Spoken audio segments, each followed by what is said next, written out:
తల్లి బిడ్డ చర్చికి వెళ్తారు. ఎల్బీ నగర్ నుంచి గోల్కొండ ఎబ్రోన్ చర్చికి వెళ్తారు.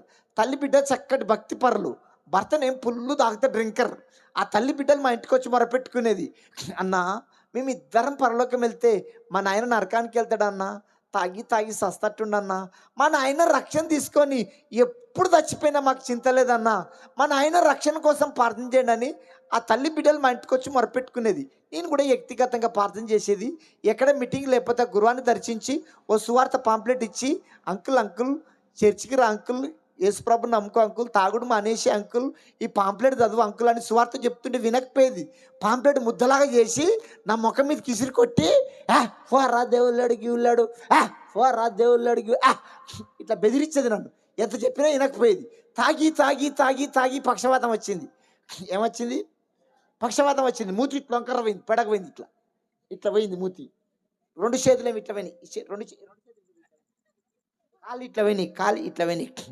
ఇప్పుడు వస్తుండు చర్చికి, నేను చర్చికి మాటలు సరిగా రాక తొత్తర మాట్లాడి, అత్త అక్కడికి అత్త అత్త ఏదైనా నమ్ముకుంటున్నాను, గొప్ప కార్యం చెయ్యాల దేవుడు, నన్ను తట్టపరచాలి. ఇప్పుడు కొడుతున్నారు సప్పట్టు ఇట్లా, ఎట్లా ఇప్పుడు ఇట్లా కొడుతుండ. ఇప్పుడు అంట తాగి తాగి తాగి నరాలన్నీ చచ్చుపడ్డాక లివర్ మొత్తం పాడైనాక వస్తా వస్తా గుడికి వస్తా, నమ్ముకుంటా దేవుని ఎప్పుడు నమ్ముకుంటానంట? అన్ని పరిస్థితులు బాగున్నప్పుడు. కొంతమంది మందిరానికి రావంటే రారు, వస్తారా? కట్ల పామన్నా గర్వాలి, కట్ల పామన్నా, క్యాన్సర్ రోగం అన్నా, కడుపున ముడికెళ్ళ గడ్డ అన్నా, స్వామన్నా, ఇవి రాకపోతే దేవుని దగ్గర రారు. దేవునికి స్తోత్రం, దేవునికి స్తోత్రం. నేను బ్రతకాలన్నా సావాలన్నా మీ చేతుల్లో ఉంది. మీరు ఉసూరు మంట గుసూరు అనుకో, నాకు నడిపింపు ఉండదు. బట్టల షాపుల బొమ్మల్లాగా, షోప్ కేసుల బొమ్మల్లాగా కూర్చోకండి. నేను కొన్ని మాటలు వదిలిపెడతా, మీరు మాట్లాడాలని. నేను వదిలిపెట్టిన దాన్ని మీరు అందించండి. హైదరాబాద్లో కొన్ని బట్టల షాపులో బొమ్మలు పెడతారు. కొత్తగా ఓపెన్ చేసేటప్పుడు బట్టల షాప్ ముంగడ కొన్ని ప్లాస్టిక్ బొమ్మలు పెడతారు. దయ్యంలాగా ఎంటికలు ఇరవసి దొండపండ్లాగా లిప్టిక్ వేసి కనుబొమ్మలు సన్నగా వేసి ఇట్లా పెడతారు. కదలది అట్లుండకండి. మీరు కదలండి, మెదలండి, స్పందిస్తుర్రు, ఇంకొంచెం స్పందించండి. ఇక్కడ పరిశుద్ధాత్మ బలిపీఠం మీద పరిశుద్ధాత్మ అగ్ని మండుతుంది, నిప్పులు మండుతున్నాయి. ఇక్కడ పరిశుద్ధాత్మ బలిపీఠం మీద అగ్ని మండుతుంది. చల్లారిపోయే టైంకి వచ్చింది. మీరు ఇక్కడ బొగ్గులు వేస్తే ఏమవుతుంది? ఇంకొంచెం మీరు మధ్యలో బొగ్గులు వేయండి, కానీ బిళ్ళతో నీళ్ళు వేయకండి తల్లు. నేను వదిలిపెట్టిన మాటను మీరు అందియడమే మీరు ఏమేసినట్టు. బొగ్గులు వేస్తే ఏమవుతుంది? మీరు మధ్యలో బొగ్గులు వేయండి, కానీ బిందెలతో నీళ్ళు వేయకండి తల్లు. బస్ స్టాండ్లో బ్యాగులు ఓడగొట్టుకుంటారు కదా, నా బ్యాగ్ ఎవడ ఎత్తుకపోయింటారో మొదటి నష్టపోవడం అన్నట్టు కూర్చోకండి. మీరు కొంచెం చురుగ్గా ఉండండి. దేవునికి స్తోత్రం. నాటుకోవాలా బయలురుకోవాలా? నాటుకోడికి ఏమొస్తాయి? శ్రమలతో కుస్తీ పట్టాలంట, శ్రమలతో పోరాడాలి, శ్రమలకు ఎదురు తిరగాలి. కుస్తీ పట్టాలంటే ఓలు జుట్టు వాళ్ళు పట్టుకొని గుద్దులాడుకున్నారు, పంచాయతీ పెట్టుకున్నారు.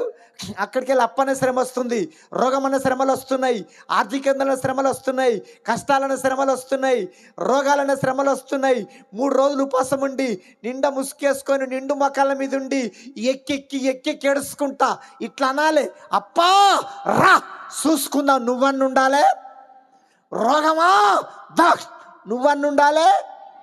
నిందే దా, ఇట్లా దా. దేంతో కుస్తీ పట్టాలంటే మోకాళ్ళతో కుస్తీ పట్టాలి. దేంతో కుస్తీ పట్టాలి? ఇంకా దేంతో కుస్తీ పట్టాలి? కన్నీళ్ళతో కుస్తీ పట్టాలి. క్రైస్తవుని బలం ఏందండి? మన కన్నీళ్ళే మనకు బలం. సముద్రమైన ఎండిపోతుందంట, కానీ మనము దేవుని సన్నిధిలో కార్చిన కన్నీళ్ళు ఎండిపోవంట. మన బలం ఏందండి? మన కన్నీళ్ళే. దేంతో కుస్తీ పట్టాలి? కన్నీళ్ళతో కుస్తీ పట్టాలి, మోకాళ్ళతో కుస్తీ పట్టాలి, ప్రార్థనతో కుస్తీ పట్టాలి. 3 విషయాలు చెప్పండి. దేంతో కుస్తీ పట్టాలి? ఇంకా దేంతో కుస్తీ పట్టాలి? ప్రార్థనతో. అక్క శ్రమలు వస్తున్నాయి అంటే నేను దేవుడు దీవించబోతుండు.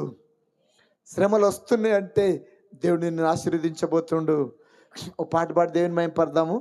టైం చాలా అయిపోతా ఉంది. నేను 10 బాగు వదిలిపెడతా. నాకు మధ్యలో యాక్సిడెంట్ అయింది, పెద్ద యాక్సిడెంట్ అయింది. నేను ఎక్కువసేపు నిలబడలేకపోతున్నాను. 18 గంటలు స్పృహ కోల్పోయి హాస్పిటల్‌లో పడున్నాను. మరి పాల్చందర్ కూడా మా ఇంటికొచ్చి చూసిండు. చచ్చిపోయాను బ్రతికినా. దేవునికి నాతో పనుంది కాబట్టి మరొకసారి దేవుడు నన్ను బ్రతికించిండు. లేకపోతే ఇదివరకు నా బొంద మీద చెట్లు మొలుచు. మళ్ళొకసారి ఇది ఇప్పటికి 4 సార్లు దేవుడు తంపించిండు. నన్ను బ్రతికించిండు. నాకు ఓపిక ఉన్నంత వరకు నేను చెప్పనీకి ప్రయత్నం చేస్తా. ఇంకొంచెం పెందలకాడ ఇచ్చింటే మంచిగుండు. మీరు దూరం దూరం నుంచి వచ్చారు కదా! దేవునికి స్తోత్రం.